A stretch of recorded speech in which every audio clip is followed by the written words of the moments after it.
Maqaa kan ilmaa kana fura qulqulluu sadawaqee tokkoomin maqaa kan ilmaa kana fura qulqulluu sadawaqee tokkoomin maqaa kan ilmaa kana fura qulqulluu sadawaqee tokko kabajamaa jaalatamtoota maatii waaqayyoo maqaa waaqayyootiin amaanu'eeliin amantaa Kiristoosin Kiristaan hafuura qulqulluun qulqulloota kan jedhamtan guyyaa 48tti mucummaa Sillaasee kan argattan hunduma keessaniin maqaa waaqayyootiin nagasin geeffadha akka mul'atanii kan turtan. Akkam saa kanaaf roogana hidhan ameen waaqayyoon akka badii balleecha keenya cubbuu keenya gidiraa keenya nurratti lakkaa'in akka arjumaaf jaalala isaatti eegeenutis keessaa kanaaf rooganaan kan nuke maqaa waaqayyoo keenya kan ulfaateen uffata oomin akkasumallee immoo seeyyamanne isheen kan biraa nafni kan biraa hojii hin teenye deessoo waaqayyoo qulqulleetii dubaroo maaraamiidhaaf uffanni kabajni ishee uffata oomin akkasumallee immoo ergamoota toloota raajota barsiisota akka waaqayyoon kennaa isaanii kenneen hunduma isaanii uffanni kabajni isaanii faata'umin akkasumallee immoo bakka guyyaa abbaa keenyaa yaadannoo qulqulluu ergama Gabrieliitiin isin ga'een siniin jedha obboloota koo hundumti keenya baga walumaan geenya akkasuma immoo ashamaa obboloota hordoftoota amantii biraa akka jirtu nagaa keessanii nagaan na bira jiru sin biras akka jiru abdiin qaba siniin jedha obboloota koo baga guyyaa raajin gee baga saa kanaaf rooganaan geessanii baga walumaan geenye egaa guyyaa irraa guyyaa kabajamaa ayyaana yaadannoo abbaa keenya qulqulluu Gabrieliiti baga geessanii siniin jedha obboloota koo irra deebiidhaanii baga geessanii baga waliin geenye akkasuma immoo warroonni viidiyoo kee daawwattanii laayik sheer naaf gootanii galatoomii ulfaadhaan dhaamsa kooti egaa irra guyyaa ergamaa qulqulluu Gabrieliiti guyyaa yaadannoo kabaja abbaa keenya qulqulluu Gabrieliiti waan ta'eef viidiyoo gabaabduu kana immoo haga dhumaatti haga waliin turtanii isiniin affeera. Ergamoota jechuun maal jechuudha akkasumas immoo ergamoonni guyyaa dilbataa fi amala akka qilleensa fi guddummaa qaban bakka hin jirre irraa gara jiranitti kan dhufanii yookiinis immoo kan uumamanidha jechuudha ergamoota jechuun. Fakkeenya maxaafa fakkeenya boqonnaa 140 lakkoofsa 4 irratti waaqayyo halkan dilbata barii sa'aatii 9 irratti ergamoota qomoo 100 godhee uume. Baay'inni ergamoota gosa tokko qofti hanga baay'ina Coophaa roobaa addunyaa uumame hanga darbutti jiru jedhu abboonni keenya. Sammuun namaa baay'inni isaanii lakkaa'amee bira hin ga'amu. Ayyoob akkasumas Ermiyaas boqonnaa 33 lakkoofsa 22 irratti akkasumas Iyyoob boqonnaa 25 lakkoofsa 3 irratti argachuu dandeenya. Waaqayyo isaan uumee gosa 10tti magaalota samii 3 irra qubachiise. Akkasumas isaanis magaalonni sadeen samii Iyiroon, samii Raamaa fi samii Erer jedhamuudhaan bakka 3tti qoodaman jechuudha. Magaalonni ergamoota bakka 10 gosa 10 ta'anii magaalonni samii immoo bakka 3tti qoodaman jechuudha. Waaqayyo ergamoota erga uume booda jalaa dhokate beekumsa qabaniin barbaadan isaanis akka argataniif Saatnaa'el yookiinis seexanni hangafa ergamoota hundaa ture. Waaqayyo isa jalaa dhokachuu arganii sobaan anatu sin uume anaaf sagadaa jedhe. Ergamoonnis ergamootaatti dubbate. Kanaafis gadi darbatama. Hangafummaan isaas qulqulluu Mikaa'eliif kenname. Lolli guddaan samii irratti ta'e. Mikaa'elis ammoo raayyaa isaa waliin seexanaan ni moo'e. Ergamoonnis hafuurota hin fudhatan hin heeruman. Ergamoonni hin fuudhan hin heeruman. Wal hin horan saala hin qaban hin du'an hin dullooman. Ergamoonni ga'een isaanii inni guddaan boqonnaa malee waaqayyoo galateeffachuu ergamuu kadhannaa fi araarsa amantoota gara waaqayyootti ol baasuu akkasumas araarsuudha jechoota kanas immoo duuka bu'oota hojii duuka bu'oota mul'ata Yohaannis ergamoonni ni araarsu Maatiyos ergamoonni misiraachoon himu Luqaas yeroo dhibbaa nuuf qaqqabu nu fayyisu balaa jalaa nu oolchu. Ergamoonni nama akka ajaja waaqayyootti hin adeeman ni adabu. Fakkeenya seera bo'uu boqonnaa 23 akkasumas immoo macaafa fakkeenya lammaffaa Saamsoon boqonnaa 24 jaarratti siraata waa'ee kanaan gadi buunee argachuu hin dandeenya. Gooftaan keenya Yesuus Kiristoos akka dhalatu kan qulqulleetti dubara itti eenyudha? Ergamaa qulqulluu Gabri'eel jechuudha. Ergamaa qulqulluu Gabri'eel misraachoo kana dhateenya qulqulleetti dubaroo maalatti hime? Jecha kanas immoo wangeela Luqaas irratti argachuu dandeenya jechuudha.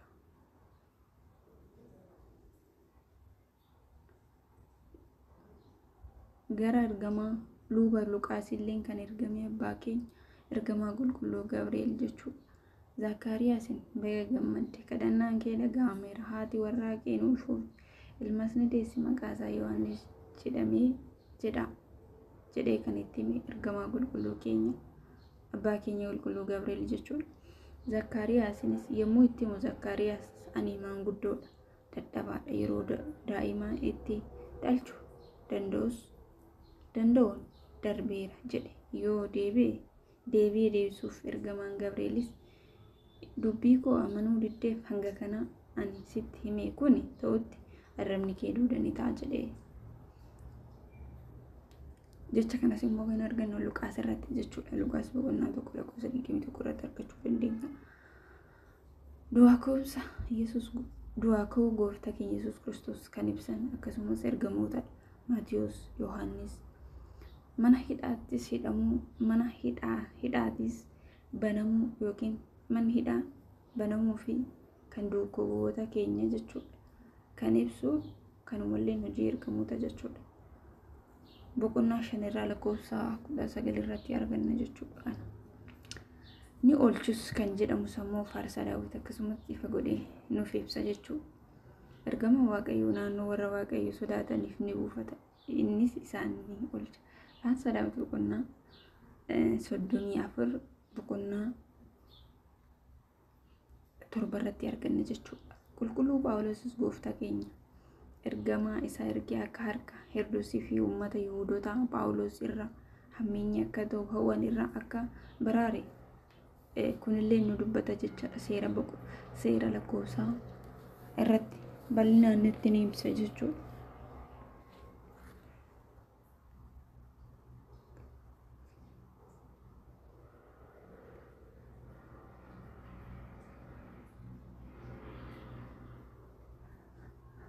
Lakkoofsa kana immoo kan argannu lakkoofsa seera irratti boqonnaa 20 lakkoofsa 16 irratti arganna.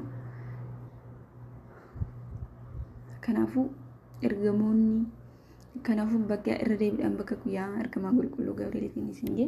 Anis beeksisuun ta'in faarfannaa tokko nan faarfadha. Faarfachuudhaaf tokkummaa sadummaa Sillaaseetti amanee hallitoo qulqulleetti dubaroo Maariyaamii abdii godhadhe arraba koo cubbamaa kanaan nan faarfadha.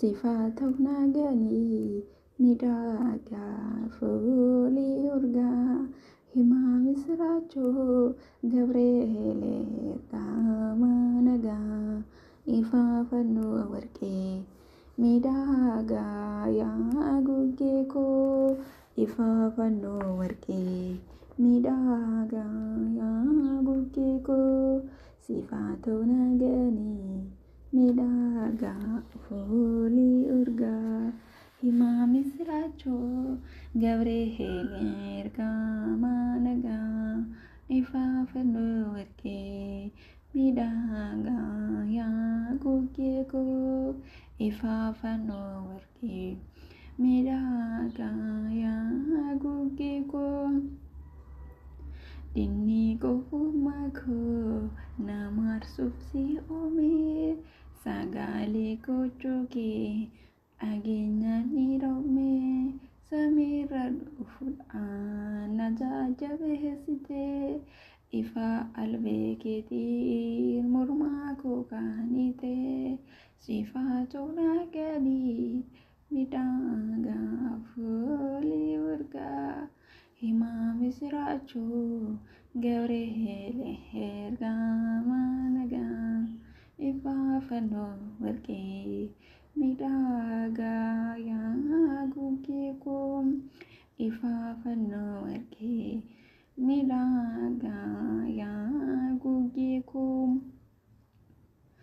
magaala argamoota ramaarra qubataa fulaa waggaa duraaf galaataaf dhaabbataa hamootiin baatanii ifaa fulaa keetii lallaabaa misraachoo ulfina waaqaatii sifaatu naaganii midhagaa foolii urgaa himaa misraachoo Gabriel ergamaa nagaa ifaafannoo warqee midhagaa yaa gugee koo ifaafannoo warqee midhagaa yaa gugee koo olgaa foolii keetii abdiidhaan naa guutaa dambaalee yaadni koo kennaata daawwataa